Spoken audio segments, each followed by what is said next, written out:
Hi friends, welcome to my channel Swapna's food corner. ఈరోజు మనం super tasty అయిన chicken fry ఇంట్లోనే ఈజీగా టేస్టీగా ఎలా చేయాలో ఈ వీడియోలో చూద్దాం. దీనికోసం 1/2 kg చికెన్ని బాగా కడిగి పక్కన పెట్టుకోవాలి. ఇప్పుడు ఒక బాండీ తీసుకొని దీనిలోనికి ఒక 3 టేబుల్ స్పూన్ వరకు ఆయిల్ వేసి సన్నగా తరిగిన 2 ఉల్లిపాయలని వేసుకొని గోల్డెన్ బ్రౌన్ కలర్ వచ్చేంత వరకు ఫ్రై చేసుకోవాలి. ఇవి తొందరగా ఫ్రై అవ్వాలంటే 2 to 3 pinches వరకు సాల్ట్ వేసుకున్నట్టయితే తొందరగా ఆనియన్ అనేది ఫ్రై అవుతుందన్నమాట. ఇప్పుడు దీనిలోనికి 1 టేబుల్ స్పూన్ వరకు అల్లం వెల్లుల్లి పేస్ట్ వేసుకొని బాగా కలుపుకోవాలి. అంటే పచ్చివాసన పోయేంత వరకు మనం దీన్ని ఫ్రై చేసుకోవాలి. ఇవి ఈ విధంగా వేయించిన తర్వాత దీనిలోనికి ఒక 1/2 టేబుల్ స్పూన్ వరకు పసుపుని కూడా వేసుకొని కలుపుకోవాలి. ఇప్పుడు దీనిలోనికి మనం కడిగి పక్కన పెట్టిన చికెన్ని 1/2 kg వరకు ఉంటుంది చికెన్. సో దీన్ని యాడ్ చేసుకొని ఇదంతా కూడా బాగా కలిసే విధంగా కలిపేసుకోవాలి.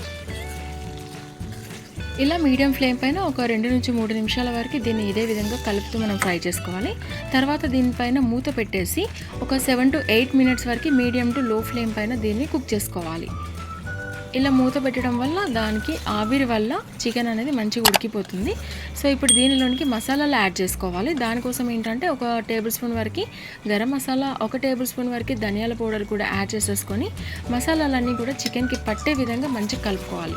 కలుపుకున్న తర్వాత దీనిలోనికి మనం salt and red chilli powder 2 కూడా తగినంత వేసుకొని కలుపుకోవాలి. దీనికోసం నేను వచ్చేసి సాల్ట్ సరిపడినంత వేసుకొని 1 టేబుల్ స్పూన్ వరకు రెడ్ చిల్లీ పౌడర్ యాడ్ చేస్తున్నాను. మీకు కావాలంటే ఇంకొద్దిగా ఎక్స్ట్రా వేసుకోవాలనుకున్నట్టయితే వేసుకోండి. నేనైతే 1 టేబుల్ స్పూన్ యాడ్ చేస్తున్నాను. ఒక 2 నిమిషాలు ఫ్రై చేసేసి మూత పెట్టేసి వదిలేసిన తర్వాత ఇప్పుడు చివర్లో సన్నగా తరిగిన పచ్చిమిర్చి వేసుకోవాలి. అండ్ అలాగే కరివేపాకు, కొత్తిమీర కూడా యాడ్ చేసుకుని కలుపుకున్నట్టయితే మంచి టేస్టీ అయిన చికెన్ ఫ్రై రెడీ అయిపోతుంది.